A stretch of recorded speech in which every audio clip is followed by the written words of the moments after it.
Yo, yo, yo, on YouTube, little fella checking in, man. You see the thumbnail, man. Can you drive a truck with bad sensors? That's a good question. Because I sure was spooked earlier today. Well, actually last night. So I'm going to try to make this a short video, but I'm going to tell you. So I'm heading down I-20. Headed east. And I noticed that my check engine light came on. So I was looking at my gauges, trying to see what it was, what's going on. Everything looked normal, except at the bottom left gauge, oil temp was way under oil temperature. And first thing I thought is like, what the heck is going on? Because my coolant temperature was running about 80-ish. So I figured my oil coolant, or my oil temperature would run about 215, maybe 220-ish, just depending. And that's what I usually run at for a DD15 engine. I don't know where everybody engine got when they're riding in, but that's just how mine is. So I pull off to the side of the road on an off-ramp, a random off-ramp on 20, and I go to look underneath the hood. I can't see anything. You know, I'm checking underneath the engine, I'm checking for leaks, I'm checking for smells, I check oil dipstick. Now, mind you, my truck has been sitting because of my one box issue, which I will make a video, the outcome of that video.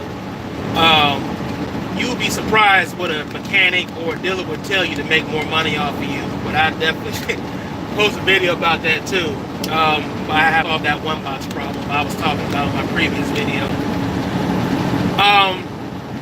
I checked, couldn't see anything. So I figured like, man, I need an oil change. I haven't had one since my truck was parked. It's been sitting for a while. Let me stop at a TA Petro and get an oil change. So I pull in, change the oil, get everything nice and neat. I park out around the time of my E-log, so I went ahead and just, finished my 8-2 split. So the truck set cold for about 5 hours. I get up, I do another pre-trip, check to see if anything's been leaking since I've been sitting, anything. I did notice one of my sensors, bad reception. Yeah, I figured that. I'm in the middle of Georgia, and the sticks in the middle of nowhere. I'm actually running behind schedule. I was supposed to deliver this load this morning, but because of this video, this issue right here I'm talking about is why I'm so far behind. Hopefully it tightens up for y'all. Let me know. I'm checking my reception right now. I actually got all 5 bars, and I got Verizon 4G, so I don't know why it's doing that. But anyways, back to what I was saying. I checked it. I didn't see anything under the truck, so I saw one of the sensors had a little shiny to it. It's right behind the serpentine belt,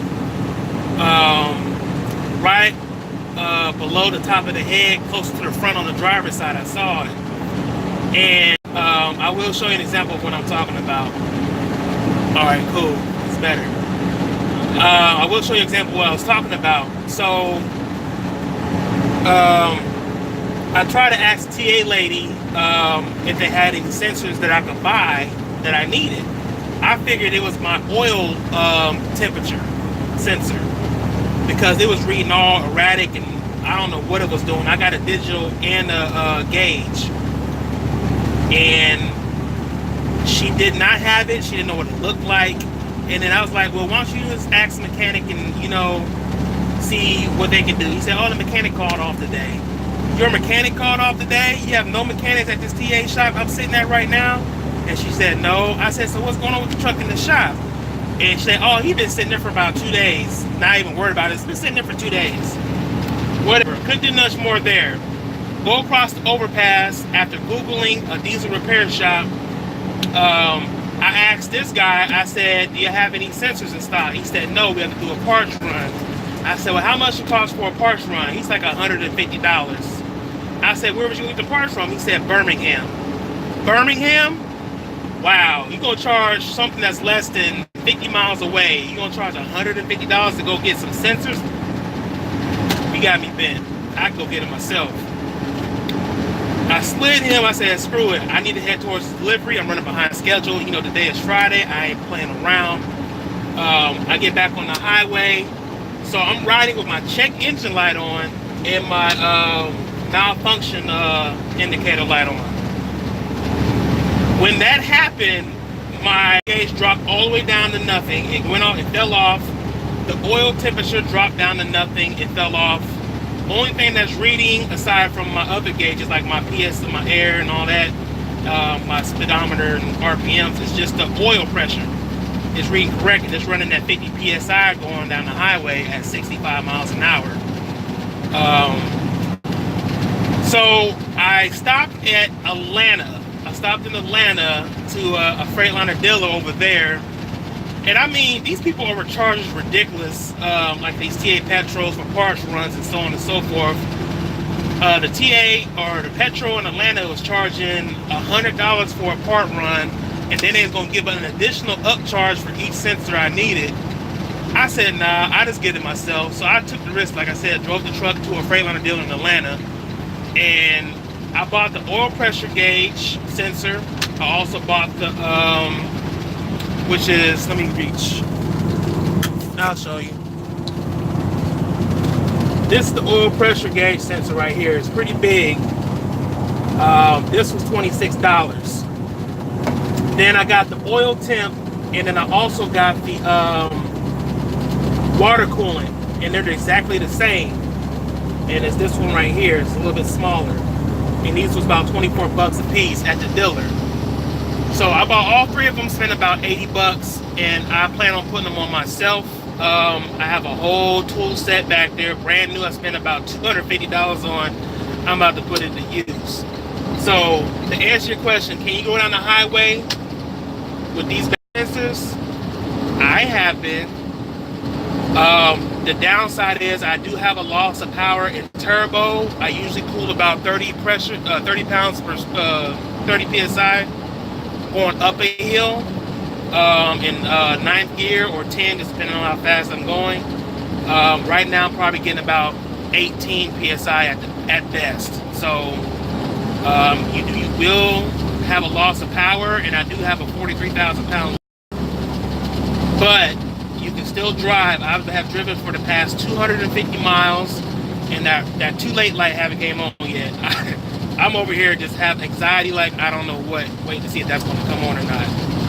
But yeah, definitely if you have something like a sensors and they give you like a faulty code, can you ride down the highway like that? As long as it ain't damaging the engine, because your EGR will, and it will hit that red light on you. If it is doing some damage, like if the oil temp is if the oil temp was really 275 degrees Fahrenheit, like it was reading on my gauge before it crapped out, everything in here be melted. Like everything on the hood should have been melting. The water coolant was reading at 185 before it crapped out, so I know it wasn't high. So everything in the truck is still functioning normal, even though it's not reading properly, and because it's not reading properly, it's throwing me fault codes. So I am bound to deliver this load. I will make an attempt to switch out these sensors. If not, I'll turn around, go all the way back to where I came from, and I'll be fine. So don't be afraid to take a risk. In short, if you have to get somewhere safe, or you have to get your own parts, whatever money you can save, if you got to drive your truck to get it and it's working properly, I do it. So I was wanting to make that a short video. I will come back out when I have more time. I will talk more about this one box, because believe you me, I'd rather spend, what did I spend? I'd rather spend 25% of what I actually would have had to spend if I would have let that dealership screw me. But I'll get back to y'all in that in a minute.